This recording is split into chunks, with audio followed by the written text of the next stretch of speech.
भारत पाक ताल्लुकात पर पाकिस्तान का बड़ा बयान सामने आया है। सार्क सरबराह इजलास में हाल रुकावटें दूर हो गई हैं। पाकिस्तान ने बड़ा ऐलान किया है। पाकिस्तान दरपर्दा मुज़ाकरात में शामिल नहीं है, यानी दरपर्दा मुज़ाकरात नहीं हो रही है। मामला सफारती सतह से ही हल किए जा सकते हैं। दफ्तर खारजा पाकिस्तान का बड़ा बयान सामने आया है। भारत पाकिस्तान के रिश्तों को लेकर इस बयान को इसलिए अहमियत दी जा रही है क्योंकि आपको याद होगा कि गुज़श्ता दिनों हमने 5 के पंच में इस खबर को लिया था कि सार्क सरबराह का इजलास होने जा रहा है और जिन मुल्कों ने पिछली बार सार्क सरबराह कॉन्फ्रेंस में आने से मना किया था, पाकिस्तान के साथ डिप्लोमेटिक चैनल्स के जरिए से उन्होंने अब इजलास को बुलाने पर हामी भर ली है। और यह भी तय पाया जा रहा था कि शायद मुल्क के वजीर आजम नरेंद्र मोदी पाकिस्तान का दौरा करें। अगरचे पाकिस्तानी ज़राए अबलाग की तरफ से उस वक्त यह खबर आ रही थी, लेकिन आज जो खबर हम आपको बता रहे हैं यह पाकिस्तान के फॉरेन ऑफिस की तरफ से बयान आया है। पाकिस्तान के फॉरेन ऑफिस का मानना है कि सार्क समिट को करने से कबल जो मुश्किलें थी, जिस तरीके से कुछ परेशानियां आ रही थी कुछ मुल्कों की तरफ से, वो अब आहिस्ता आहिस्ता करके हल हो गया है और बहुत जल्द पाकिस्तान के अंदर सार्क सरबराह इजलास हो सकता है। एक और दूसरी बात उन्होंने साफ कर दी है कि भारत के साथ किसी तरीके की दरपर्दा मुज़ाकरात नहीं हो रहे हैं, यानी ट्रैक 2, ट्रैक 4, ट्रैक 1 पर कोई बातचीत नहीं हो रही है। अगर हमने बातचीत करनी है तो हमारे सफारत खाने खुले हैं। पाकिस्तान का सफीर या सफारत खाना भारत के अंदर है और भारत के सफीर और सफारत खाना पाकिस्तान के अंदर मौजूद है, तो वहां से मुज़ाकरात प्रॉपर चैनल के जरिए से आगे बढ़ाई जा रही हैं। नंबर 1। नंबर 2, अभी मुस्तकिल सफीर जो है नहीं भेजा जाएगा। इस सिलसिले में आइंदा कोई फैसला लिया जाएगा। दफ्तर खारजा पाकिस्तान का बड़ा बयान उस वक्त सामने आया है जब लगातार ये खबरें सामने आ रही है कि तीसरे मुल्क की तरफ से सालसी हो रही है।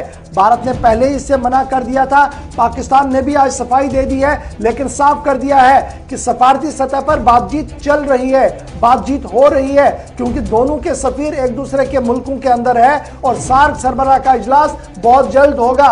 उस सिलसिले में जो हाल रुकावटें थी वो भी दूर हुई है, यानी बैक चैनल डिप्लोमेसी हो ना हो लेकिन हालात साजगार हो रहे हैं। इसका इशारा पाकिस्तान की तरफ से एक बार फिर दिया गया है। यानी कि माना जाएगा कि जिस तरह से भारत और पाकिस्तान के दरमियान रिश्ते को बेहतर बनाने के हवाले से थर्ड कंट्री का इंटरवेंशन था, जो इसे सालसी का जो है तौर पर बातचीत दोनों के दरमियान रिश्ता बेहतर बनाने की कोशिशें कर रहे हैं, वो फिलहाल पाकिस्तान की तरफ से जो इसे खारिज कर दिया गया है। भारत की तरफ से पहले ही उसे खारिज कर दिया गया है कि जो सालसी का किरदार कोई थर्ड कंट्री निभा रही है उसे खारिज कर दिया। अब पाकिस्तान ने भी दफ्तर खारजा की तरफ से एक बयान जारी किया गया है कि सफारती सतह पर ही दोनों मुल्कों के दरमियान बेहतर ताल्लुकात हो सकते हैं। अगर हमें बेहतर ताल्लुकात बनाने हैं तो सफारती सतह पर भी वो हल हो सकते हैं। लेकिन इसमें अच्छी बात जो है वो ये है कि सार्क सरबराह में जिन 2-3 मुल्कों की तरफ से पाकिस्तान पर दबाव बनाया गया था कि पहले वो इंतहा पसंदी और दहशतगर्दी को लेकर मौक़िफ़ को वजाहत करे, वो जो उस वक्त पठानकोट और श्रीनगर में जो हमले हुए थे उसके बाद माहौल बना था, उसमें उनका मानना है कि रुकावटें जो हायल थी वो ख़त्म हो गई है, यानी स्ट्रीम लाइन जो है वो आहिस्ता आहिस्ता दोबारा से मुज़ाकरात हो सकते हैं। ये उम्मीद लगाई जा रही है। अल्लाह करे कि मुज़ाकरात आगे बढ़े, दोनों मुल्क अमन से रहे, उसका असर बराह रास्त आपको जम्मू कश्मीर में भी देखने को मिल सकता है।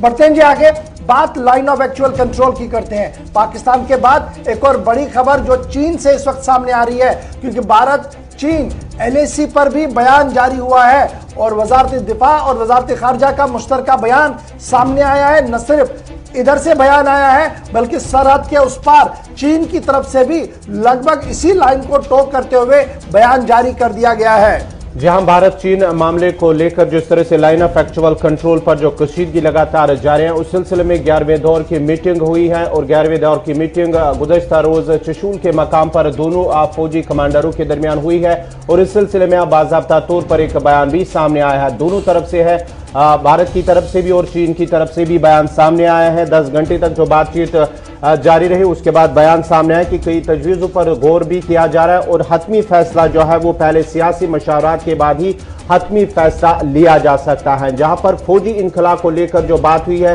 भारत की जानिब से जब बात हुई तो उन्होंने इस बात को वहां पर रखा है कि जो फौजी इनखला जहां पर अभी भी कई ऐसे मकामात हैं जहां फौजी इनखला जरूरी है, उस बात को वहां पर रखा गया, उस पर जोर दिया गया है। ताहम जो बयान अब सामने आए हैं, हतमी फैसला सियासी मशा दोनों तरफ से पहले सियासी आला सतह पर इस पर बात होगी, उसके बाद ही हतमी फैसला लिया जा सकता है। 12 घंटे तक मीटिंग चली है दोनों फौजियों के अफसरों के बीच। 12 घंटे तक Chushul Moldo border personnel meeting BPM point पर जो है वो मीटिंग हुई है। और 12 घंटे की मीटिंग के बाद जो डिस्कशन में आई है वो patrolling point hot spring, Gogra post और दिपसांग के लेकर आया है। और चीन की तरफ से एक प्रपोजल शेयर किया गया है जिस पर यह कहा गया कि इस पर बातचीत आगे हो सकती है, लेकिन पहले सियासी मशावरत यानी सियासी पॉइंट ऑफ व्यू भी इस पर लेना होगा, उसके बाद मजीद बातचीत आगे बढ़ाई जाएगी। लेकिन जहां ये प्रपोजल आमने सामने आए हैं वहीं पर यह बात भी दोनों फौजियों की तरफ से साफ कर दिया गया है कि चैनल ऑफ कम्युनिकेशन को खुला रखा जाएगा, बातचीत को और आगे बढ़ाया जाएगा ताकि वेज एंड मीन्स निकाले जाएं कि किस तरीके से मसले का हल निकाला जाए। फिलहाल बड़ी खबर इसमें यह है कि चीन की तरफ से एक प्रपोजल आया, अब वो प्रपोजल है क्या उसके लिए आप इंतजार करेंगे, जरूर आपको बताएंगे कि क्या कुछ उसमें है।